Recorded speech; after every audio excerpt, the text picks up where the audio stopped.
Alright, hello. This is a big year for Rayman, as 2025 marks the 30th anniversary since the release of Rayman 1. Oh god, I'm old. And although Ubisoft may not care that much about our limbless hero, I and many other Rayman fans will not let this hero be forgotten to time. For many people like myself, he was our introduction into video games, being among the original launch titles for the PlayStation 1. In a world before the third dimension was even invented. In a world where having no arms and no legs, but still being able to run and jump made perfect logical sense. And in a world where everything is hardcore levels of difficulty, we had Rayman, and we bloody love him. So I thought I'd go back and rank every single level from the original game, to determine which world was my favourite. I'll give each level a score between 1 and 10, based on level design, music, difficulty, unique elements, secrets, and my own personal silly opinion. Which I can't emphasise enough, it's just my opinion. So let's begin with the Dream Forest. Pink Plant Woods is the first level within the game, so as expected, there is not a high level of difficulty. I mean, there's no enemies on the first screen. It allows you to learn the controls, although you can still end up dying if you fall into this tiny pond of water, which embarrassingly I have done multiple times in my lifetime. The structure of the level is well designed. It allows you to slowly adapt to Rayman's world. It is the only level where Batilla gives you a power up mid-level as well. After stage 2 you get the punch ability, and are given the opportunity to break open a cage straight away. This one gets a solid 7 out of 10 from me.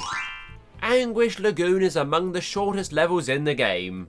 The first screen manages to pack a lot into such a small screen, with various different paths to take, including the extra cage you'll have to return back to collect at a later time, once you have the ring punch ability.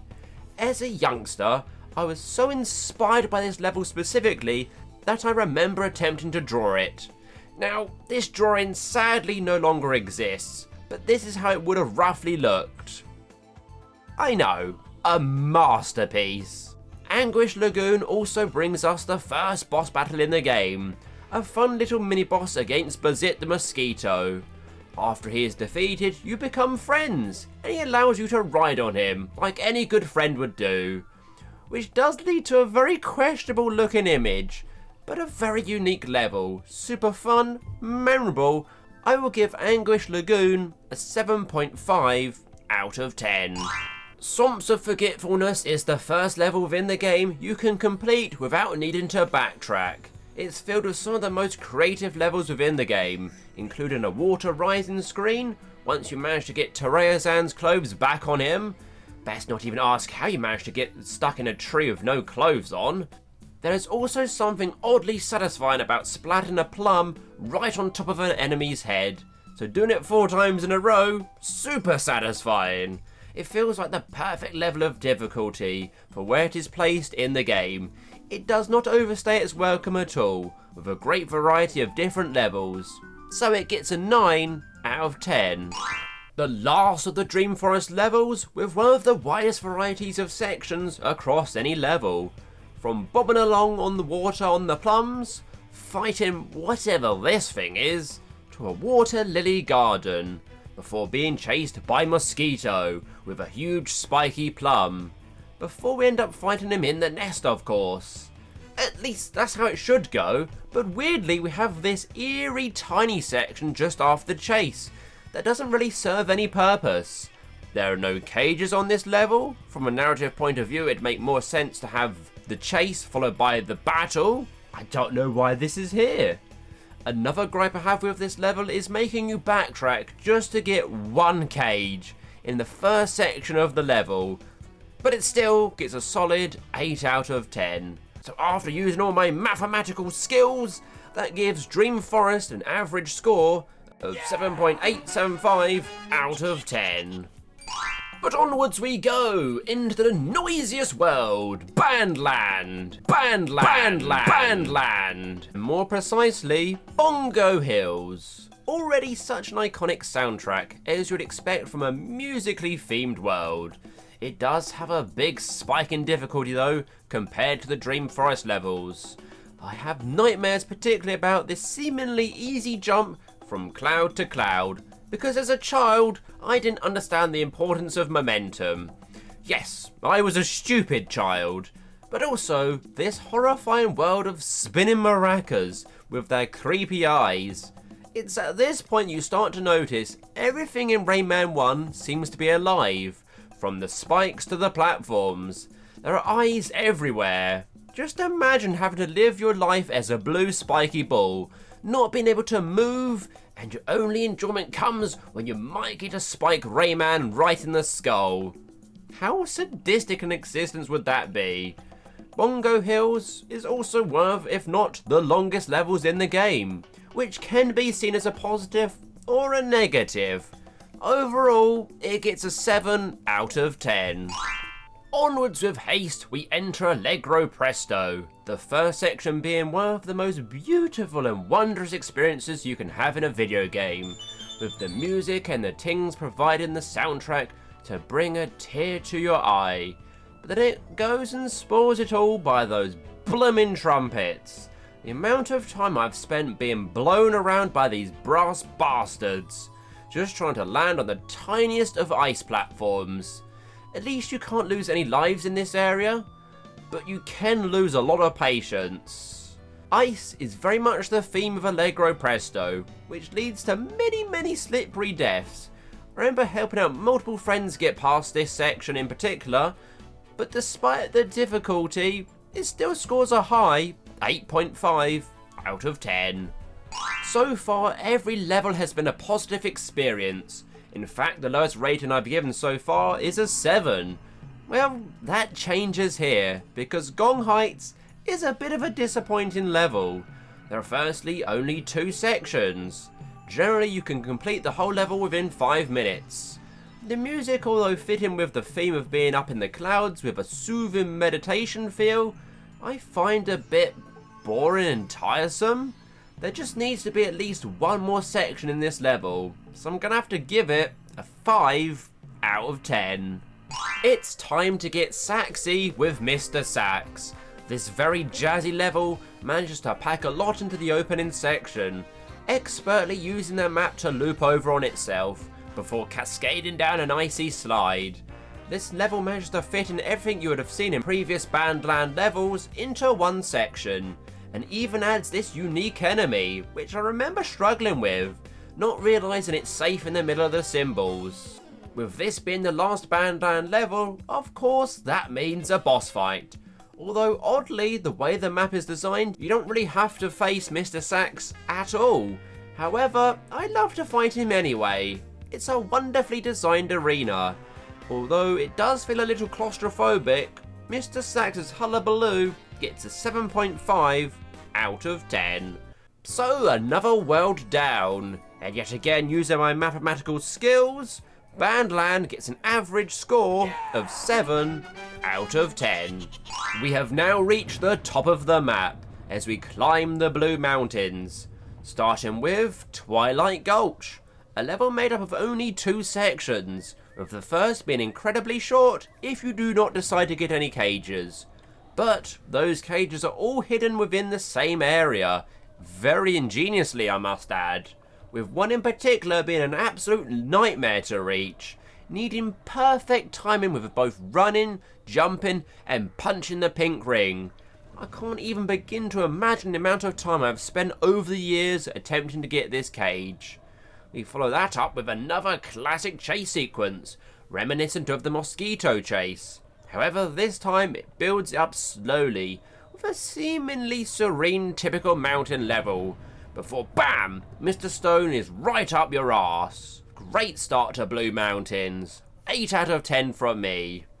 Despite the name being the Hard Rocks, overall I do find the mountain levels to be less hard than Bandland. I feel like the difficulty is a lot more reasonable.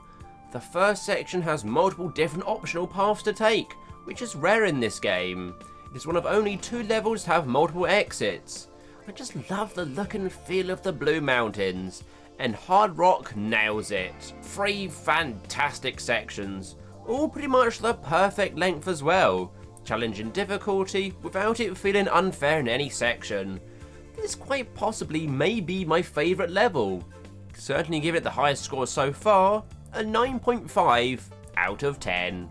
Mr. Stone's Peaks takes us to the end of the Blue Mountains, which only had 3 levels. It's the same amount as both Picture City and the Cave of Skops, which will be coming up next. Whereas Boundland and Dream Forest, of course, both had 4 levels. Mr. Stone's Peaks has a huge range of set pieces, from dodging spikes with a temporary flight ability, to cutting the ropes of a falling platform to prevent Rayman falling into a watery grave, to then see that water rising up again, in similar fashion to the swamps. The wonderful beat of the drums leading to your heart beating just as fast. If you survive all that, there is even a wonderfully wintry experience that awaits. It's crazy just how much they pack into this level. Of course, there's even the boss fight still to come, and it's my favourite boss battle in the entire game, with its variety of different attacks. Also, it's very kind and gives you a health up. Overall, Mr. Stone's Peaks can be a bit too difficult in some places, with some really expert platforming being required, but it doesn't deter me enough to downscore it, as it still gets a 9 out of 10. Meaning the Blue Mountains gets an insane score of 8.83 on average out of 10. Now onwards into the creatively colourful and incredibly artistic Picture City, starting with Eraser Plains. And the first section is already a sharp difficulty spike, just like the lead on the tips of those pencils. Any little mistake and it's instant death. This cage specifically is just mean. However, overall the other 2 sections are not as difficult, giving Eraser Plains a good amount of balance. We get some wonderful music, along with the great usage of the Shrinking Fairy, which was last seen in Bandland.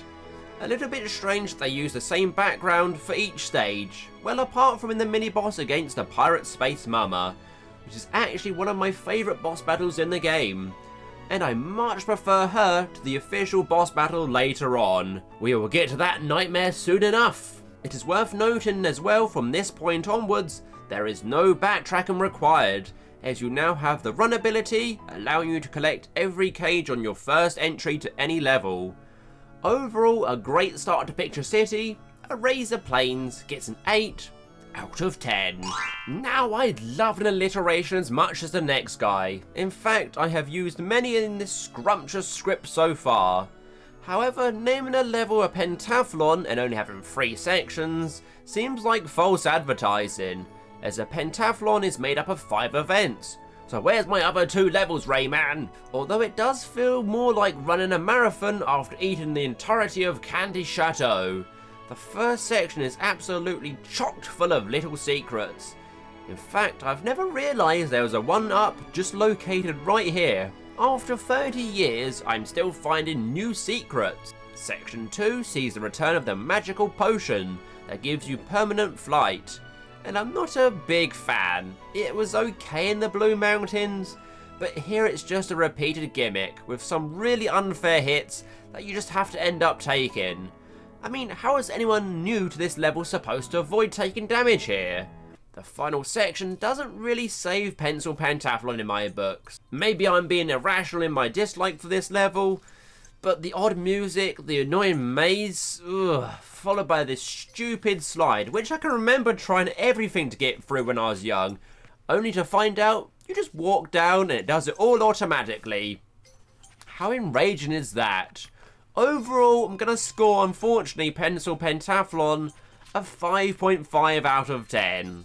Okay, we've now made it to Space Mama's Crater, the home of the hardest boss in the game. However, it starts off really well. The first section is beautifully well designed, spacious, different paths, including 2 separate end signs, which of course we last saw in the Hard Rocks. There is a lot to love about this section. We follow that up with another great atmospheric stormy section. I love a storm. so the thunder does send chills down my spine. So far, so good. It's just a shame that it now all goes a little bit downhill, as the third section is bloomin' hard. It shows its true colours, as it's quite possibly the hardest level in the entire game. The main problem I have with this section is there's just too many cheap deaths. You basically have no chance of survival the first time you enter, unless you can find some cheeky shortcuts. But then, is that bad level design to leave in such an exploit? Talking about bad level design, let's discuss Space Mama. Unlike in the Mr. Stone fight, which kinda gives you a health up, there is no help here, but an onslaught of attacks that, unless you have played this game 100 times like myself, you have no chance of avoiding. Followed by her washing machine shenanigans. This is the type of difficulty you would expect from the final boss, but there's still 2 more worlds left. Space Mama's Crater gets a 7.5 out of 10. Which means overall Picture City got an average score of 6.83 out of 10. After defeating Space Mama, we delve deep into the caverns as we enter Crystal Palace. Honestly, such a great level. The music is hauntingly beautiful. In fact, the pan flute music is a specific track that brings me huge nostalgia. It brings me way back into my childhood, playing this game for the first time. I still remember thoughts I had, such as the initial goal of hoping to get to Eat at Joe's. It shows you just what the power of video game music can do. Crystal Palace is well thought out and designed. Overall a nice relaxed feel when compared to the other horrors of Picture City. It gets an 8.5 out of 10. Talking of Eat at Joe's, we have now made our childhood goal. Quirky little cafe that surely gets no patrons. Because in order to get here, you have to cross shark-infested water while balancing on little yellow buoys, or buoys if you're American. This final section was one of the hardest in the game, especially before discovering that you can punch the sharks. However, completely unique, and that is how I would describe Eat at Joe's. Each section is completely different from the next, and has some of the most creative and unique elements in the game, such as the whole level being plunged into darkness, with only a small firefly to guide the way, to a level which goes in a complete circle, ending where you started. And then we have the Joe UFOs, taking you for a ride around the caverns. With each section being pretty short, none of them outstay their welcome. Just a fantastic level. It gets a 9 out of 10. The last cave level, and a very short one, with all the cages being in one section. You have to be a ringmaster in order to make it through unscathed. But there are some mighty tough jumps you have to pull off while fisting those rings. I just wish there was more to it. Mr. Skops Stalactites always feels like it needed at least another section before we have the boss battles. The first encounter with Mr. Skops is fast and frantic, as you have to try and hang on, which also then makes the actual battle with Skops feel a little bit like a letdown. He is far too easy, and the battle is just very repetitive, very claustrophobic, and doesn't really allow you to do much. So overall, a little disappointing way to end the Cave of Skops, as Mr. Skops Stalactites gets a 5 out of 10. Meaning the average score for Cave of Skops is a 7.5. So just one more level left. Candy Chateau is a unique world in the game, with it only having one level, that being Mr. Dark's Dare. Starting off with a spoon ride on top of cakes. Fun, but not much to this level. It's like the coffee cake of levels. What's the point? We do follow that up with the infamous Dark Rayman level though, in which you're followed and mimicked by the Dark Rayman. You have to make sure to remember every step you take as to not accidentally bump into him. Any touch is instant death. It's a fun little gimmick, although pretty easy to avoid. Mr. Dark loves to just pop up in these levels and either take away a power or try and confuse you, giving you forced run abilities or inverting your controls. Overall, the music in Mr. Dark's Dare is the weakest in the game. It gets to a point where it's actually pretty grating and annoying. But if you manage to survive these trials, you do finally get to face Mr. Dark. only not really, as after a short encounter, he just runs away like a complete coward and leaves you with a selection of mashed up former bosses combined together, which is fine, but you literally don't end up defeating Mr. Dark, which is always a huge disappointment. I just wish this final level was worth getting all the cages for, because yes, you do need to find every single cage just to unlock this level. It's going to have to be a 4 out of 10 for Mr. Dark's Dare, which means Candy Chateau gets an average score of, well, 4 out of 10, since there is only one level. Even I can do that maths from the top of my head, and I am a complete moron. So the final stand-in sees Candy Chateau in last. In 5th slot, we have Picture City. 4th place went to Bandland. 3rd spot, we have Cave of Skops. In 2nd position, we have Dream Forest. And the winner in 1st, my favourite world, is the Blue Mountains, with my favourite level overall being the Hard Rocks, closely followed by Eat at Joe's, Mr. Stone's Peaks, and Swamps of Forgetfulness. I hope you enjoyed the video. Let me know which world or level was your favourite, and your memories of this fantastic game. Happy 30th birthday, Rayman. But for now, take care, and leave me alone.